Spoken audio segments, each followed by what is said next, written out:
How to fix photo mode missing on TikTok. If your photo mode is missing on TikTok, you first have to tap on it to check.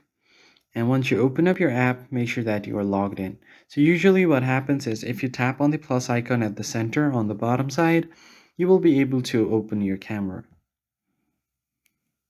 And once your camera is open, here you will see different options, the timers, and you could also select the photo mode right here.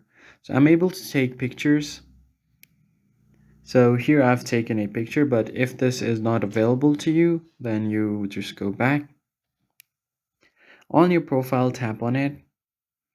Then tap on three lines at the top right. Tap on settings and privacy.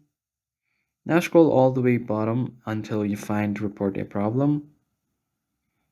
And here you're going to have to submit a report. So scroll down all the way and submit a report.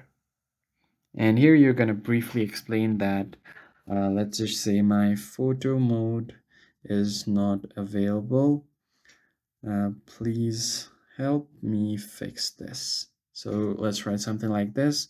And if you have, you can just add a screenshot or a screen recording and click on submit.